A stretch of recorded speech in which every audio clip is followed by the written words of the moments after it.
মন্তেশ্বরের দিকে নজর রাখা যাক। সেখানে বাবাকে কুপিয়ে খুন ছেলে, ঘুমন্ত অবস্থায় বৃদ্ধকে অস্ত্রের কোপ, বাবাকে খুনের অভিযোগেই গ্রেফতার করা হয়েছে ছেলে। কিন্তু কি কারণে খুন, কেন খুন বাবাকে, আরো ডিটেল জানবো। নবকুমার রয়েছে আমার সঙ্গে। নবকুমার, বিষয়টা হচ্ছে যে গতকাল যখন বাবা ঘুমন্ত অবস্থায় ছিল তখন তার ছেলের বিরুদ্ধে অভিযোগ ওঠে, তাকে কুপিয়ে খুন করছে। কে অভিযোগ করছে? তার দিদি অভিযোগ করছে বিষয়টাতে, যে তার ভাই এরকম ধরনের ঘটনা ঘটিয়েছে। এবং এই পরিপ্রেক্ষিতে পুলিশ সেই জাহিরুলকে গ্রেফতার করেছে এবং গ্রেফতার করে তাকে যখন আদালতে তোলা হয় তখন তাকে প্রশ্ন করা হয় যে কেন তাকে, সে টোটালি অস্বীকার করে যে সে এই ধরনের কাজ করেনি। সে তখন দিদিও বেরিয়ে গেছে সকালবেলা এবং সেও বেরিয়ে গেছে, কারা করলো সেই বিষয়ে তদন্ত করুক পুলিশ, এটাই অভিযুক্ত জানাচ্ছে। কিন্তু সূত্রে জানা যাচ্ছে যে তার সাথে বাবার প্রায় ঝামেলা লাগতো, কারণ হচ্ছে কাজকর্ম সে সেভাবে করতো না এবং তার সেই বিষয়ে কি খুন কিনা এই বিষয়ে তদন্ত করছে মন্তেশ্বর থানার পুলিশ। বেশ,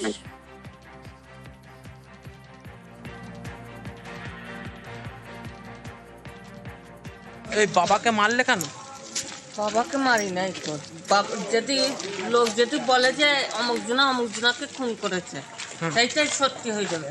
আর খুনটা যে করবে তার দিকে ধর্ম। কে খুন করেছে বলে মনে হচ্ছে তোমার?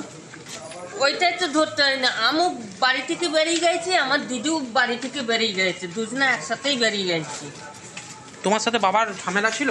না হ্যাঁ, না, আমি তো ছেনু না বাড়তে, এদিকে আমার দিদিও বাড়তে নাই।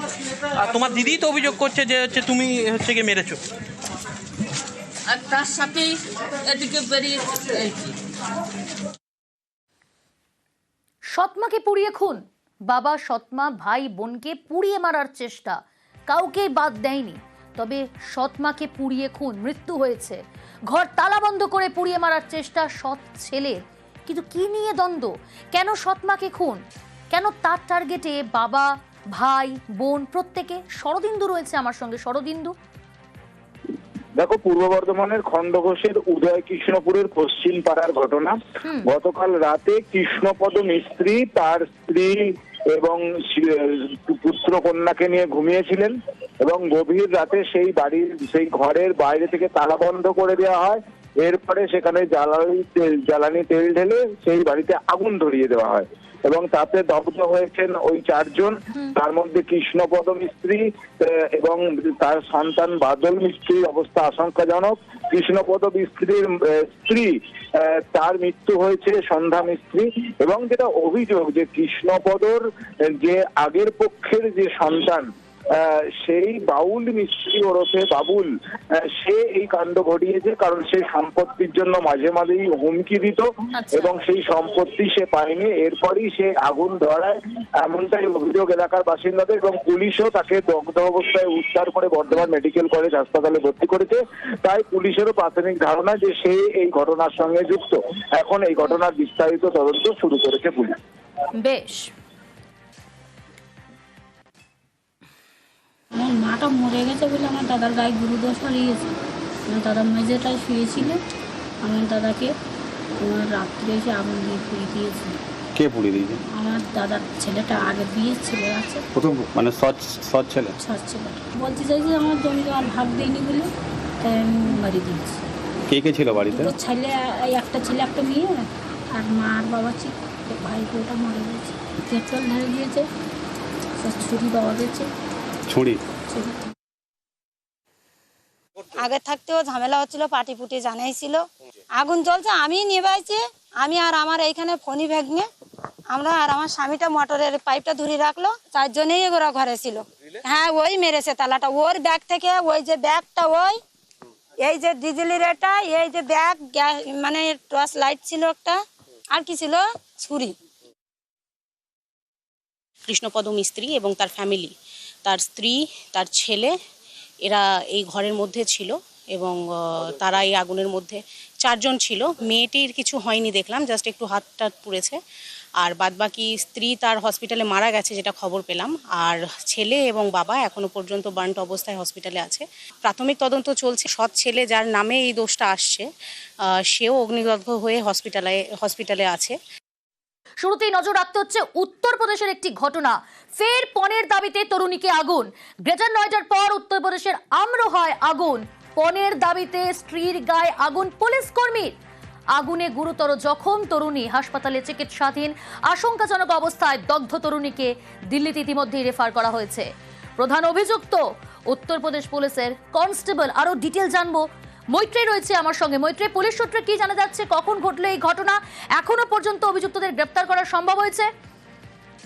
দেখো, অত্যন্ত ভয়াবহ এই ঘটনা ঘটেছে উত্তরপ্রদেশের আমরোহা ডিস্ট্রিক্টে এবং সেখানে অভিযোগ উঠেছে যে উত্তরপ্রদেশ পুলিশেরই একজন হেড কনস্টেবল দেবেন্দ্র এবং তার পরিজনেরা মিলে তার স্ত্রীকে, যার সাথে তার স্ত্রী পারুলকে গায়ে আগুন ধরিয়ে দেয় এবং তাকে আগুন দিয়ে জ্বালিয়ে দেওয়ার চেষ্টা করে। গুরুতর অগ্নিদগ্ধ অবস্থায় সেই তরুণী পারুলকে যখন উদ্ধার করেন পারুলের মা এবং ভাই, সেই সময় তার অবস্থা অত্যন্ত আশঙ্কাজনক ছিল। তাকে স্থানীয় হাসপাতালে নিয়ে যাওয়া হয় প্রথমে এবং সেখান থেকে এখন দিল্লিতে তাকে রেফার করা হয়েছে। তার অবস্থা সংকটজনক বলে জানানো হচ্ছে। এখনো পর্যন্ত যেটা জানা যাচ্ছে যে মোট 6 জন অভিযুক্তের বিরুদ্ধে বিরোলি পুলিশ স্টেশনে এফআইআর রুজু হয়েছে, কিন্তু এখনো পর্যন্ত কাউকেই গ্রেপ্তার করতে পারেনি উত্তরপ্রদেশ পুলিশ।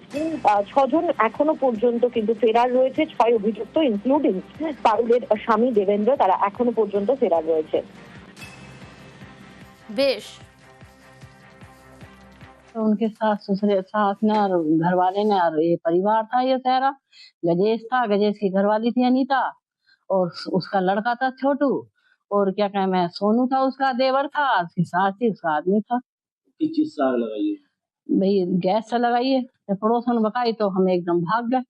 हमने जाकर देखा तो हमारी लड़की फड़क रही है नीचे। शादी तो 13 साल चल जाए मेरी लड़की की। शराब पीता था खूब, अपनी माँ के क्या में चलता, अपने परिवार के क्या में चलता। मेरी बेटी सारी जल गई, यहाँ से यहाँ तक सब जली हुई है। घर से भाग गए सब। 6 महीने पहले भी ये घटना करी थी, पर मैं उस घटना को पी गई थी।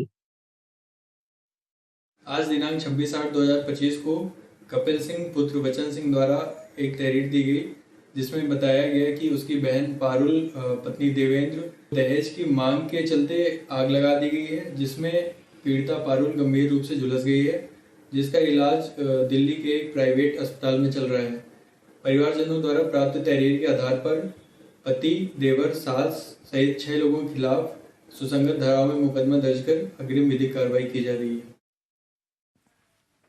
রাজ্যের দিকে নজর রাখি। বাঁশডোনিতে সেখানে আবার স্ত্রীকে খুনের চেষ্টা, স্ত্রীকে কুপিয়ে খুনের চেষ্টা স্বামীর। রক্তাক্ত অবস্থায় স্ত্রীকে হাসপাতালে ভর্তি করা হয়েছে। আরো ডিটেল জানবো, রৌনক রয়েছে আমার সঙ্গে। রৌনক, ব্রহ্মপুরের এই ঘটনা, কিন্তু কি কারণে খুনের চেষ্টা স্বামীর তার স্ত্রীকে? দেখো, একেবারে সকাল 8টা নাগাদ ব্রহ্মপুর বাজনী থানার অন্তর্গত ব্রহ্মপুর অঞ্চলে নিজের স্ত্রীকেই কুপিয়ে খুন করার চেষ্টা করে স্বামী, এমনটা একটা অভিযোগ। জানা যাচ্ছে পুলিশ সূত্রে পারিবারিক কিছু সমস্যার জেরেই স্ত্রীর ওপর ছুরি দিয়ে তিনি এলোপাথারি কোপ চালায়। গলায় বেশ কিছুটা কাট মার থাকার ফলে তাকে উদ্ধার করে এসএসকেএম ট্রমা কেয়ার সেন্টারে নিয়ে যাওয়া হয়। এখনো তিনি চিকিৎসাধীন রয়েছে। স্বামী হরি নস্কর, তার খোঁজ ইতিমধ্যে বাজনী থানার পুলিশ চালাচ্ছে। পুলিশ সূত্রে জানা যাচ্ছে কিছুদিন আগেও তাদের মধ্যে একটা বচসা ছড়িয়েছিল, যার জেরে কিন্তু এই হরি নস্করকে থানায় ডিটেন করে রাখা হয়েছিল। ঠিক 3 দিন পর আবার আজ সকালবেলায় নিজের স্ত্রীর ওপরে ছুরি দিয়ে তিনি হামলা করেন। ঠিক এর পেছনে কি কারণ রয়েছে বা এর পেছনে আরো কেউ যুক্ত রয়েছে কিনা এলাকার সিসিটিভি ক্যামেরা ফুটেজ খতিয়ে দেখছে এবং এই পলাতক স্বামী তার খোঁজ চালাচ্ছে ইতিমধ্যে বাজনী থানা। বেশ, হরি নস্কর বলে ছেলেটি ওনার ওয়াইফের ওপরে 7:50 নাগাদ এখান থেকে কাজ থেকে বাড়ি ফিরছিল। তখন হরি দাঁড়িয়েছিল, দাঁড়িয়ে থাকা আসার সময় সঙ্গে সঙ্গে গলায় ছুরি দিয়ে মধ্যখান থেকে টেনে দিয়েছে। 3 দিন আগে ওনার বাড়িতে পারিবারিক ঝামেলা হয়েছিল, পুলিশ তদন্ত করছে। ছেলেটা এখানে দীর্ঘদিন ভাড়া আছে, 20 বছরের কাছাকাছি। কদিন আগে ছেলে আর বউ মিলে একে মারধর করেছিল বাড়িতে লোকটাকে। তা হঠাৎ আজকে সকালবেলা হয়তো এখানে দাঁড়িয়েছিল ছেলেটা, ওয়েট করছিল, হয়তো ওনার ওয়াইফ এখানে কোনো বাড়িতে কাজবাজ করে। হঠাৎ সকালবেলা যেতে গিয়েই হয়তো এই ঘটনাটা ঘটেছে। শুনলাম যে মারধর এরকম করেছে, কিছু দিয়ে গলাতে কোনো ছুরি দিয়েই কেটে দিয়েছে।